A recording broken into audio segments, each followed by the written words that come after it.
Kieran Tracy started Zambezi Beverages in 1991, just when National Breweries in Zim launched their new beer, Zambezi Lager. At the time, Kieran imported Bollingers and Zambezi beer from Zim, Sol beer from Mexico, and he also distributed Two Dogs with Mike Hayesman. Kieran tells us how he managed to sell between 30 and 40 containers of Zambezi Lager when the Taverners Association had a dispute with SAB during the December 1993 period. Kieran then started importing Seltzer, an Icelandic water in a clear can, in 1996, followed by Snapple and the mighty Monster energy drink. My name is Holger Meyer, and this is Drinks World. I ran into an old acquaintance today, and it must go back to the late 90s? Early 90s. Early 90s. In the early 90s, I met Kieran Tracy, who was distributing Zambezi Lager in those days.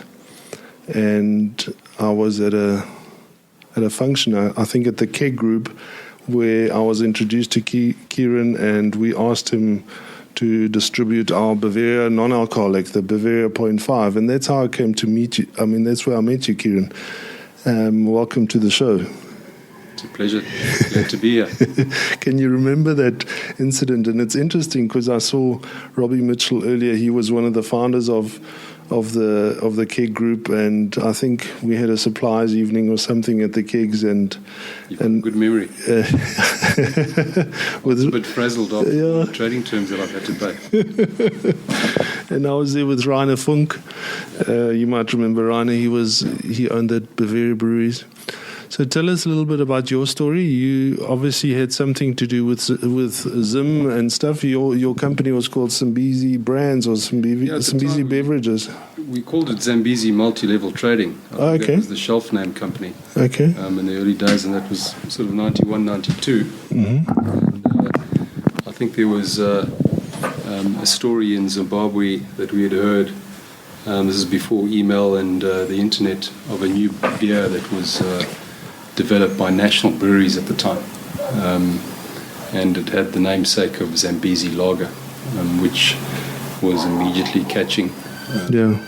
Name-wise, it represented the region, and obviously what Zimbabwe was all about, and that sort of triggered my interest, and went up and met the National Breweries guys in Harare, obviously a newly independent country. They were keen to get into the export game. I think at the time, South African Breweries, SAB, had a small stake in National Breweries, or Delta at the time, and they were very keen to do business with us. So what brands were available before that? Look, they produced under license. They had Castle Lager, they had Lion Lager, I think Bollingers?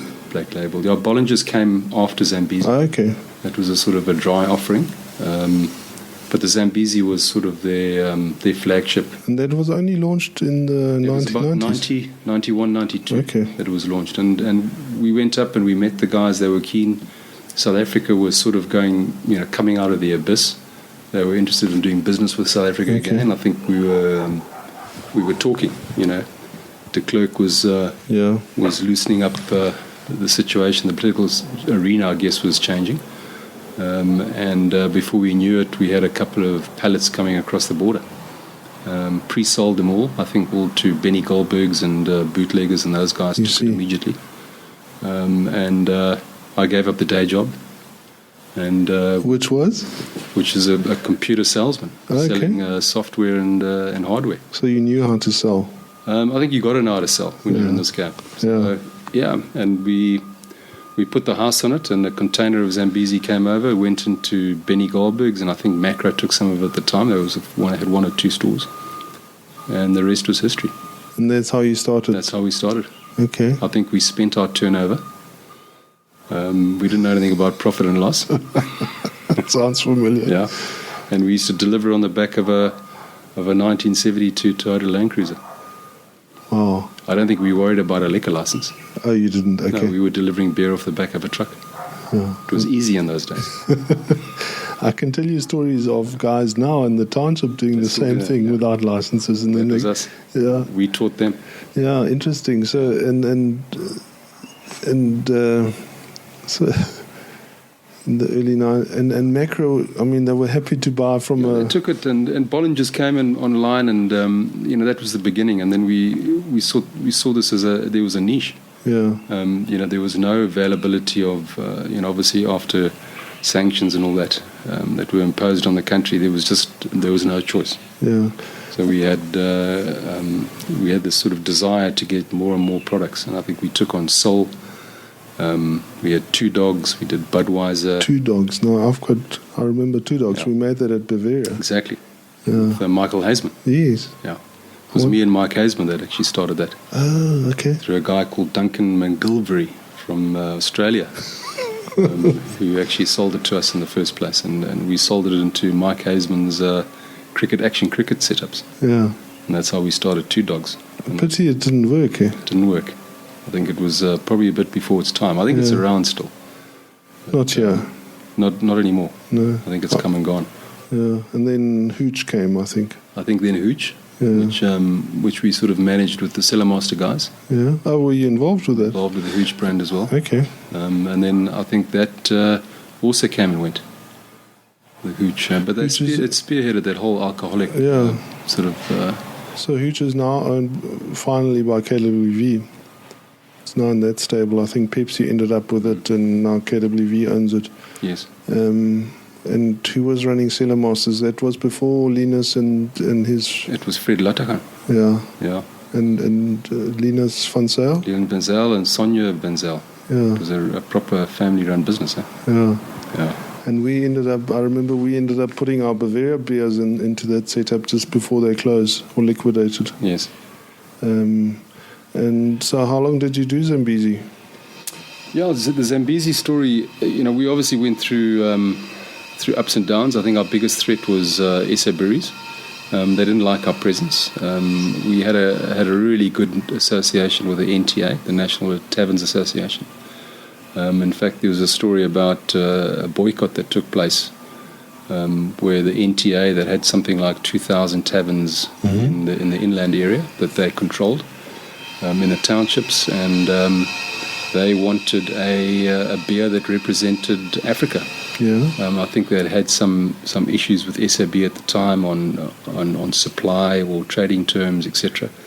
And they made the call to boycott SAB over a Christmas period. Can you believe it? And I sat with Peggy Sene in the early sort of 1993, 94. South Africa was on this on the edge of a civil war. Yeah. And it was me and my partner at the time, a chap called Grant Noakes, and there were these two white guys in the middle of Soweto putting a deal together. And we concluded that deal, and container loads came over for that Christmas period. I think we moved something like 30 or 40 containers, Wow. which was significant in those days. Yeah. And that's really what started the whole story with Zambezi. And it spearheaded it. They obviously got together with SABRI and they sorted their issues out. Yeah. But we had a sort of a 4-month window Okay. of great sales to Soweto.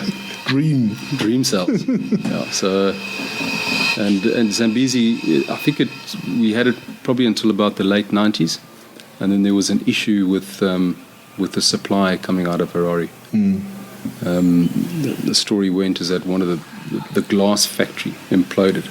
We also had that, yeah. Yeah, they were making a Flint bottle, an export bottle that was going to South Africa. It was a lightweight bottle into the US, into the UK and Australia. So they had smaller markets there. And they couldn't supply that bottle. They could only supply us the returnable bottle. So it was a heavier glass, reusable bottle, not great presentation. It wouldn't work in a becoming more sophisticated South African landscape as more and more quality imports came into the market, and we just couldn't present properly against those. Okay. And we made the decisions to stop. Do you think that was because Delta Beverages was they controlled it? Wasn't that part of SAB somehow? Yeah, look, I think they were. I think that was when SAB were moving. I think they took more shareholding. The government had a shareholding in Delta. Okay. They sold some of their equity to back to Delta, who in turn obviously sold. I think that's how the story went. And SAB took a larger shareholding.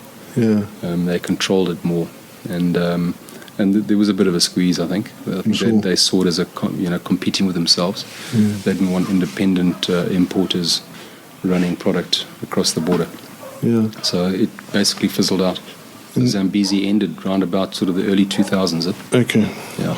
That's probably the last time that I was in Zim was in the middle of probably about 10 years ago, and I can remember it was harder to get the empties, so you needed empty glass and a case of empties to even buy beer. Correct. You couldn't buy Yeah, beer. there was a shortage of glass, I think. Yeah. Yeah. So that it must have got even worse. Yeah. And then fast track to 2017, have you seen the Zambezi being sold by SAB now? In South Africa? Yeah. I haven't seen that yet. So they have just launched a pack of 8 different African beers, which they're marketing internationally, China particularly, and the States, which has got, I think, Kilimanjaro from. It's a great idea. Yeah, it's a lovely idea. So all the iconic brands from Africa in one little 8-pack, including Castle and Zambezi. They've got Laurentina Preta. Yeah. And a couple of other brands in there. So I think that was somebody else's idea. I think so. But it's, They couldn't I come won't up. say who, but yeah. Yeah. So, I mean, it's taken that long for it to get back onto the market now that everything's controlled by AB InBev. Yeah. It's a brilliant idea, and I dare say that they can do the same with German beers, and they can do the same with Belgian beers. I'm sure they own enough Leffers and Hochhardens to do a similar pack and destroy all the Don't they own 6 out of every beer drunk in the world? Yeah, I think so.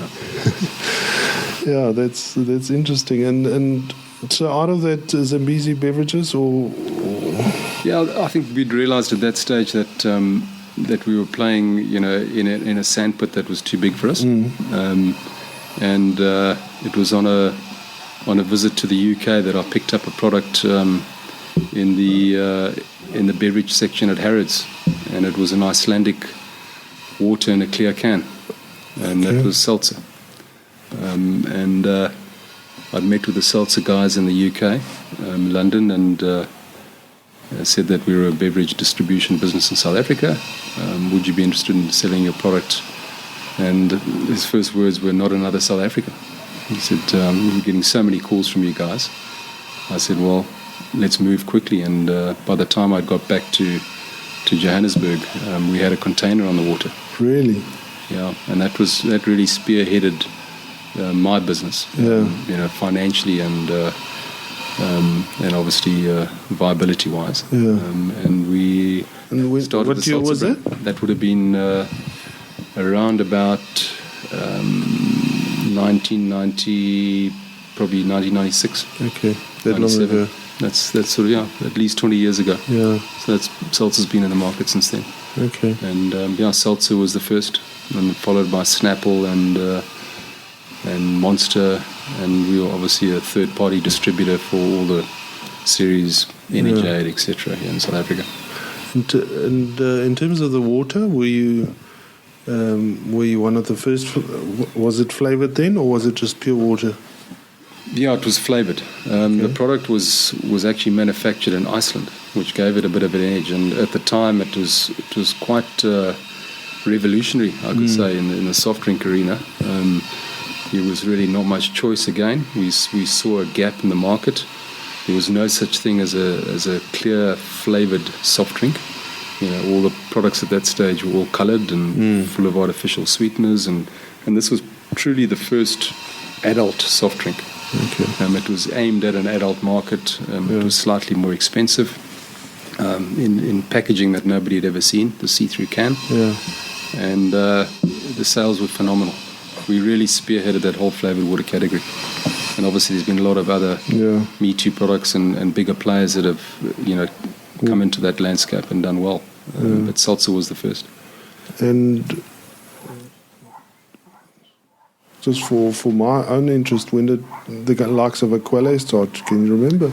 Yeah, Aquila came out probably about 2 or 3 years after us. Okay. There was first a product called Clearly Cape.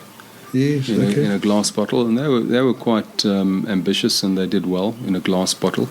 They converted into PET after a while, but then they disappeared.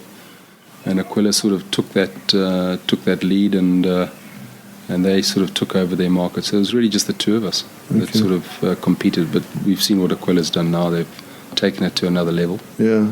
I mean, initially they would have just been in KZN, and you would have been in Joburg. 100%. Okay. Yeah, and then they obviously stepped up a gear, and they've done what they've done now. But Seltzer's done it's held its own. Yeah. Obviously, we've never owned our own production, and I think that's probably been our disadvantage or weakness. You think so? Being a third party bottling. But you started bottling in South Africa.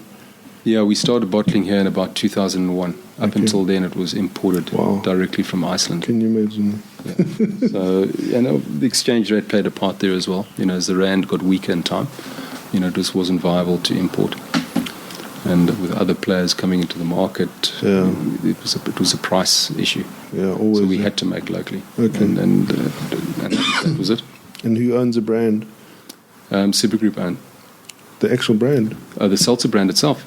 In South Africa, it's owned by Supergroup, but there's nobody else globally that is doing a Seltzer branded water anymore. It doesn't exist globally. Okay. There is a factory in Wales that is producing the same product for Boots, but it's as a private label. Okay. But the word seltzer means water or bottled water. I believe it's got a German origin. Yeah. And it means flowing water. Okay, but I mean, I know if people talk about seltzer, they talk about bottled water. Yeah, I think it's got a generic term as well. So it's quite a good brand that you had. In the US, they call sparkling water seltzer. That's sort of their generic term for it. So people they think they know it, but they don't. They've just heard the name before. Okay. So do you know the German joke? Or I mean, obviously I'm from German heritage, but if the Germans want natural water, it's sparkling. They think that's the natural version. That's the natural version of water. And if you give them flat water, that's not water. That's really. Okay. And your other big thing was obviously Snapple and Monster. When did you start those? Yeah, Snapple was started around the first World Cup in '95. It was must have been difficult, expensive product. Yeah, at that stage it was a Quaker Oats. It was owned by Quaker Oat, which was that massive FMCG company based in Chicago. They owned Snapple and Gatorade. Okay. And they really wanted to push the Gatorade product more than Snapple. And in fact, the Gatorade product didn't work here. We had probably 70% of our inbound consignments were Gatorade and 30% Snapple. And it was actually, the success was in reverse. Yeah. The Snapple was the successful. That was the product that South Africans could relate to.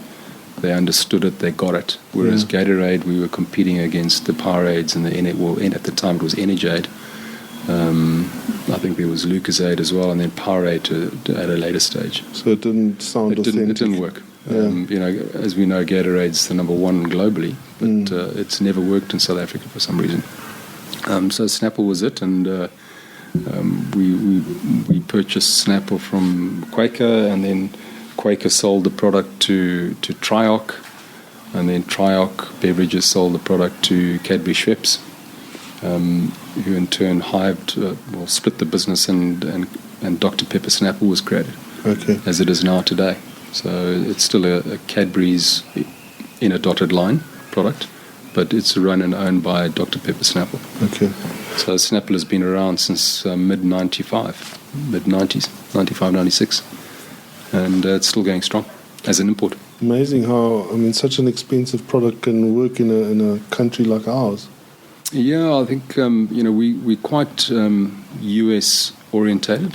Consumers here in South Africa, they sort of aspire to American brands, in a big way. And I think Snapple is kind of unique because there's nobody here that really competes with it. Yeah. It sits in its own category. It's just too hard to get that bottle, I guess.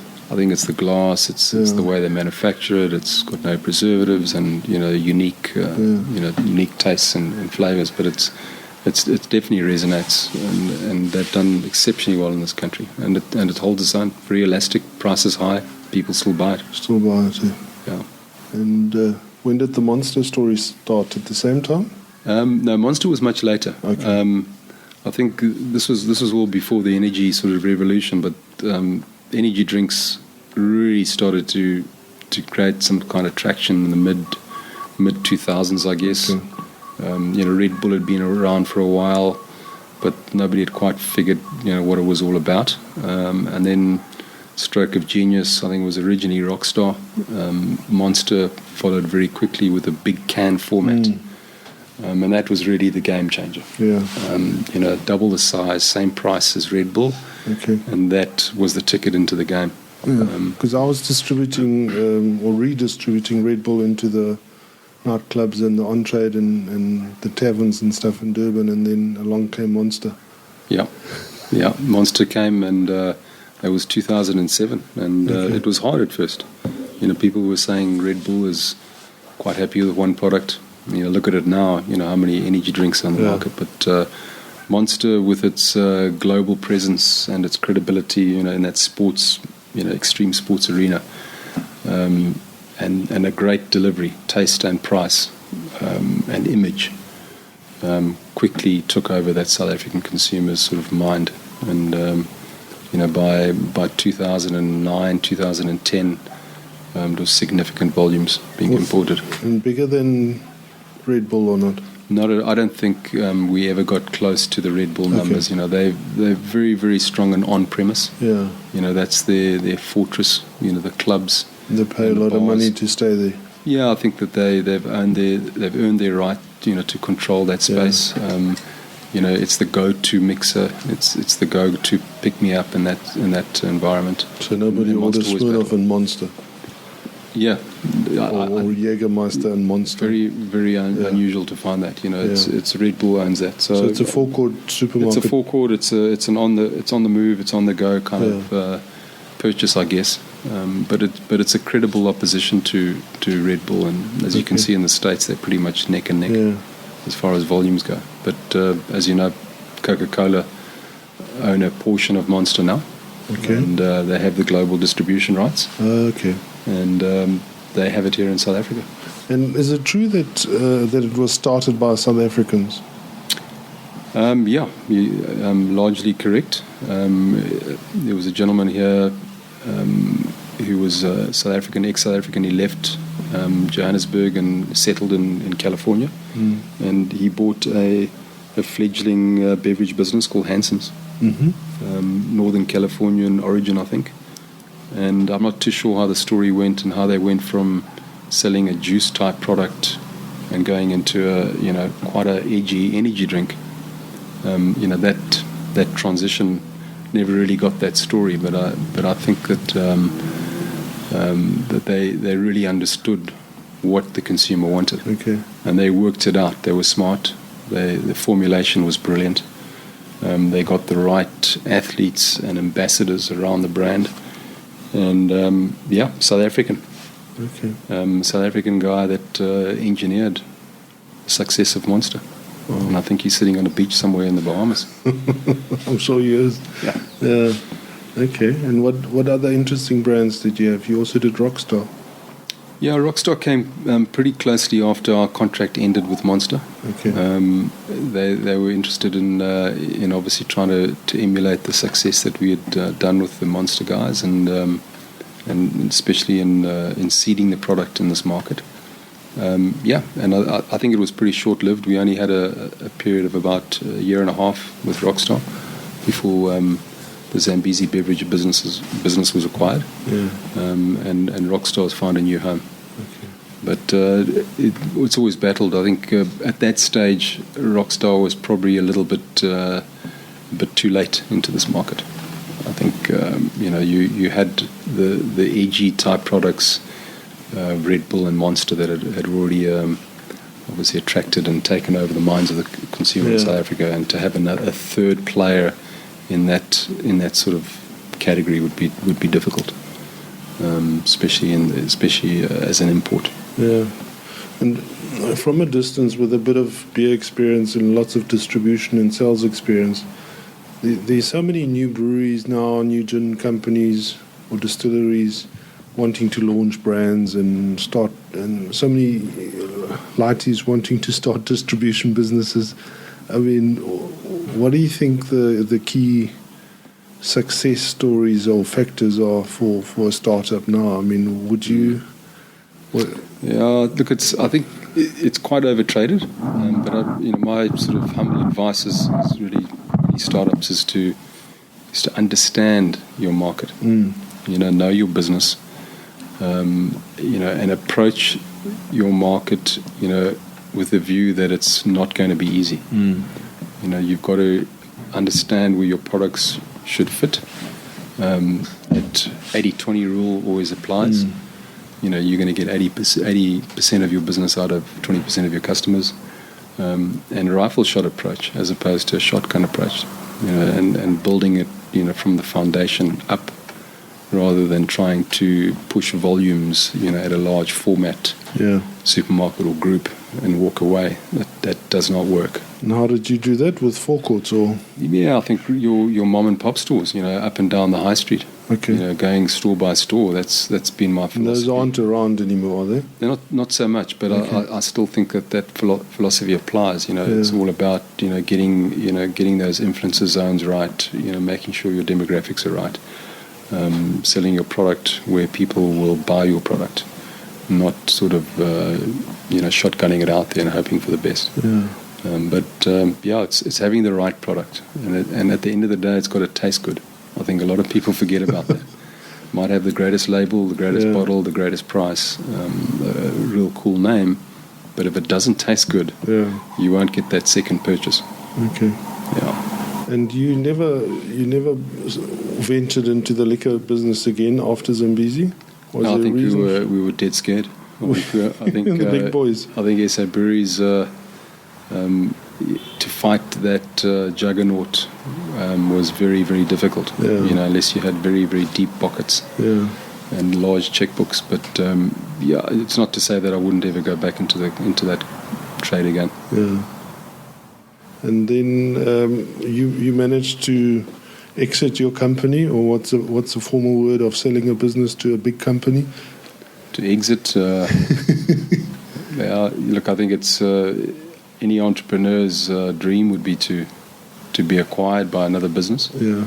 I think we were fortunate that we had a company like Super Group that has harbored our products, it's been positive. I think it was a good thing. And the reason they bought it was because you had good contacts with the Snapple guys, or yeah, I think they saw it at a time in their evolution that they were looking for brands to add value to their business, and I think they've done that. I think they're on a path now, a different path in what they're going to achieve going forward, and I think they'll acquire more brands. Yeah, and I mean, your success was that you had those brands, and you weren't just a generic distributor. You had proper agreements with those brands, and that you were importing, and you were the sole distributor in South Africa, I guess. I think that's part of the success is that you have to have that exclusivity and take the time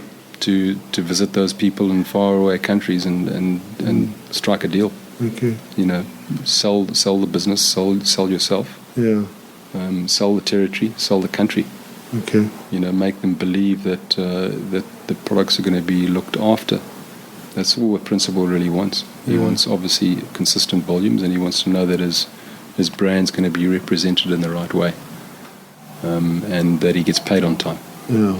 That's really the ingredients to the recipe. Yeah. And you grew up in Zim, obviously. When did you leave Zim? Left Zim around about 1990. Okay. Early 90s, and worked, as I said, in the software, hardware, computer business for about a year or two. So I've been pretty much in the beverage business sort of my whole working life. Yeah. And Do you still go back to Zim? As much as I can. Okay. Yeah. And now what's positive things happening up there? Or? Yeah, I think they've got their issues. Yeah. We all know that.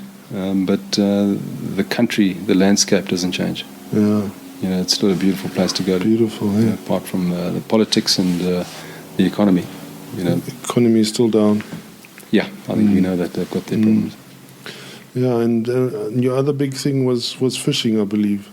I remember you and George Broski You've done your homework, huh? I remember I used to work with George. He says, now I'm going fishing. Oh, and then they said... Yeah, I actually saw George this morning. Oh, okay. I was with him for breakfast. But, yeah, I think that's a passion, eh? It's definitely one of my... And do you go fishing in Zim, or where do you go? Yeah, Zim is probably... Yeah, Zim, enjoy fly fishing, tiger fishing, bream. Obviously trout. And if I can get away, I'll do a bit of saltwater as well. Okay. But, definitely my primary passion. Yeah. Yeah. So nothing better than a Zambezi on the Zambezi with the got many photographs of that. Well, Kieran, it was nice chatting to you, and good to share those memories that we have. And even if we didn't run into each other that often, it was still like kind of parallel, and seeing your business grow. And then I was briefly working with Supergroup, consulting to them, and I remember when they were starting to eye your business. It sounds like it's been a good.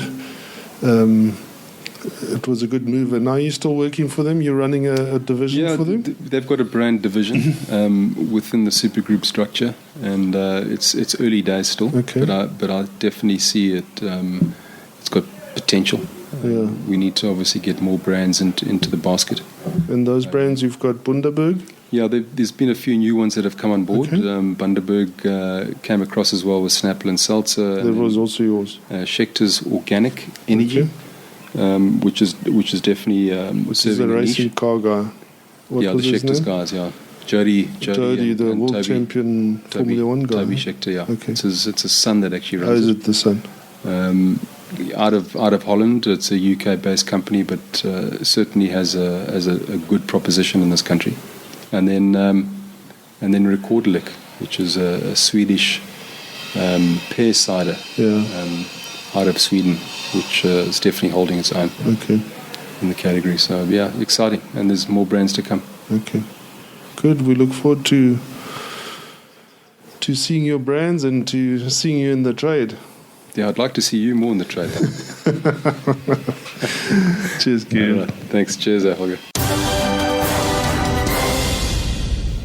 Thank you for listening to our stories here online. In the show notes, you will also find a link where you can subscribe to become part of our community and be notified when we upload our latest content.